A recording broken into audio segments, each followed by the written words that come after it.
नमस्कार, आप देख रहे हैं टोटल न्यूज। आपके साथ मैं हूं अपर्णा मौजम। कैंसर एक ऐसा शब्द है जिसे सुनते ही रूह कांप उठती है, मन डर जाता है, एक अनजाने खतरे की आहट होने लगती है। बीते कुछ सालों में महिलाओं में कैंसर के मामले बढ़े हैं। दूसरों की सेहत की फिक्र करती एक महिला खुद अपनी परेशानियों को टालती रहती है, लेकिन यही लापरवाही कई बार महिलाओं के लिए बन जाती है मुश्किलों का सबब। भारत में ब्रेस्ट कैंसर के बाद दूसरा सबसे कॉमन कैंसर है सर्वाइकल कैंसर, यानी गर्भाशय के मुंह का कैंसर। अच्छी बात यह है कि इस कैंसर से बचा जा सकता है, क्योंकि ये एक इन्फेक्शन के चलते होता है।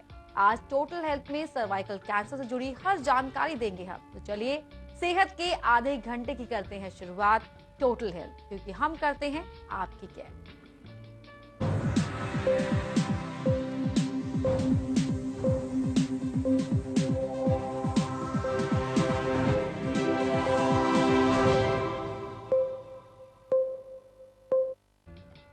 सर्वाइकल कैंसर से जुड़ी हर जानकारी देने के लिए आज हमारे साथ स्टूडियो में मौजूद है मैक्स वैशाली से ऑन्कोलॉजिस्ट डॉक्टर स्वस्ति। डॉक्टर स्वस्ति, बहुत बहुत स्वागत है आपका। धन्यवाद। डॉक्टर स्वस्ति, सर्वाइकल कैंसर के मामले जितना तेजी से बढ़ रहे हैं, या हम यूं कहें कि वो हमारी नॉलेज में आ रहे हैं, उस अगर हम रेशियो में देखें तो उतना हम अवेयर नहीं है। अभी भी बहुत से लोग हैं जो इसे बहुत नेग्लिजेंस के साथ लेते हैं। इसके बारे में जो तमाम इम्पोर्टेंट चीजें हैं, कैसे हम बच सकते हैं, क्या वैक्सीनेशन होता है, किस तरह इसके क्या कॉजेज हैं, वो सब कुछ जानेंगे डिटेल में आपसे। लेकिन उससे पहले दर्शकों को एक रिपोर्ट दिखा देते हैं जिसमें अहम बातें आपको सर्वाइकल कैंसर से जुड़ी मालूम पड़ेंगी। इन बीमारी के कई पहलुओं को सामने लाती ये रिपोर्ट देखिए। सर्वाइकल कैंसर या सर्विक्स कैंसर या कहीं गर्भाशय या यूट्रस के मुंह का कैंसर, ये वो कैंसर है जो स्तन कैंसर के बाद महिलाओं में सबसे ज्यादा प्रभावी है। ये कैंसर पेपिलोमा वायरस के चलते होता है, जिसे HPV भी कहते हैं।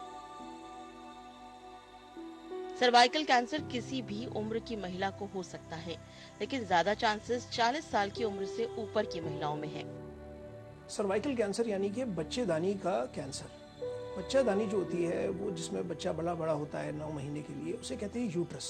वो पेट के अंदर होता है। उसका जो मुंह होता है सर्विक्स, उसको वो बाहर निकल रहा होता है वजाइना की तरफ। उसका कैंसर जो होता है वो सर्वाइकल कैंसर होता है। इंडिया में सर्वाइकल कैंसर जो है वो बहुत बड़ी प्रॉब्लम है, amongst the number 1 cancers in the whole country after breast cancer और वाइस वर्सा, या इसका उल्टा सिटीज़ के अंदर। सिटीज़ में ब्रेस्ट कैंसर ज़्यादा है, सर्वाइकल कैंसर कम है, but all over the country cervical cancer number 1 है इंडिया में। WHO की 2012 में जारी रिपोर्ट के मुताबिक सर्वाइकल कैंसर का खतरा भारतीय महिलाओं में तेजी से बढ़ रहा है। आंकड़ों के मुताबिक 2015 में लगभग 62,000 महिलाओं ने सर्वाइकल कैंसर से अपनी जान गंवाई है। Indian council of medical research के मुताबिक कैंसर के सभी प्रकारों में से लगभग 24% मौतें सर्वाइकल कैंसर की वजह से होती हैं। ICMR की एक और रिपोर्ट के मुताबिक पिछले 2 सालों में सर्वाइकल के मरीजों की संख्या में इजाफा भी हुआ है। सर्वाइकल कैंसर इंडिया में एक बहुत ही ज़्यादा रैम्पेंट प्रॉब्लम है, और इसके जो रिस्क फैक्टर्स होते हैं वो कुछ इस तरह से होते हैं।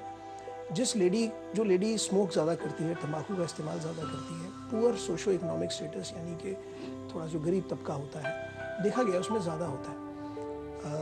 जिनके मल्टीपल सेक्सुअल पार्टनर्स होते हैं, मल्टीपल सेक्सुअल पार्टनर्स यानी कि बहुत सारे लोगों के साथ संबंध रखे जिन्होंने, उनमें चांस होता है ज़्यादा होने का। और इसके अलावा जिनके बहुत सारे बच्चे हों, which can be a surrogate for multiple sexual partners also. तो ये वाले रिस्क फैक्टर्स जो हैं देखे गए हैं। होता क्या है एक्चुअली सर्वाइकल कैंसर में, इन सब वजहों से एक पॉसिबिलिटी होती है, हायर पॉसिबिलिटी होती है इन्फेक्शन होने की। एक वायरस का उसका नाम होता है HPV वायरस से ज़्यादा इन्फेक्शन होने का चांस होता है। सो HPV वायरस जो है वो हमारी पूरी बॉडी में जनरली इन्फेक्ट नहीं करता, वो सिर्फ सर्वाइकल एरिया में इन्फेक्ट करेगा, और जेंट्स में जो है वो पेनाइल टिप पे जो है वो इन्फेक्ट करेगा। सो HPV वायरस जब बॉडी में इन्फेक्ट कर गया तो वो धीरे धीरे अपनी जगह बनाने की कोशिश करता है। ऐसा नहीं है कि सर्वाइकल कैंसर का इलाज मौजूद नहीं, बस कैंसर नाम का डर ऐसा है कि महिलाएं बीमारी का पता चलने के बावजूद इलाज की बजाय हार मान लेती हैं। इतना ही नहीं, अब तो अर्ली एज में दूसरे वैक्सीन की तरह इसका भी वैक्सीनेशन बाजार में उपलब्ध है। वैक्सीन के साथ ही पैप स्मेयर नाम का एक बेहद ही कॉमन टेस्ट है, जो आप समय समय पर कराकर इस खतरे की आहट को पहले ही समझ सकती है। सपोज फर्स्ट पैप्समियर एक लेडी की सेक्सुअल एक्टिविटी शुरू होने के 2-4 साल के अंदर कर लेते हैं, या 22 साल में पहला पैप्समियर एक कर लेते हैं, तो हमें मालूम है कि उस लेडी का पैप्समियर कैसा दिखाई देता है। ओवर द कोर्स उसके बाद हर 2-2 साल में अगर पैप्समियर कर रहे हैं तो हमें मालूम है कि भाई ये किस तरह से चेंजेस आ रहे हैं या नहीं आ रहे हैं, टू दैट मैटर। इससे हमारे को जो भी कैंसरस चेंजेस अगर किसी में होने भी हैं तो वो बहुत बहुत अर्ली स्टेज में पकड़े जाएंगे। एक्सट्रीमली अर्ली सिचुएशन के अंदर ये कैंसर्स जो हैं और ये लीजन्स जो है पकड़े जाएंगे। अगर ये अर्ली लीजन सिचुएशन में पकड़े जाएंगे तो उन्हें वहीं से छील के निकाल दीजिए, बात खत्म हो गई। सर्वाइकल कैंसर के कई रिस्क फैक्टर्स डॉक्टर ने बताए हैं, लेकिन सबसे बड़ा रिस्क फैक्टर है आपका जागरूक न होना। अगर आपके घर परिवार में कैंसर का पहले से ही कोई मरीज है, तो क्यों ना आप पहले ही सतर्क हो जाएं? बस यही है स्वस्थ जीवन का मूल मंत्र। टोटल न्यूज के लिए पूजा राठौर शर्मा की रिपोर्ट।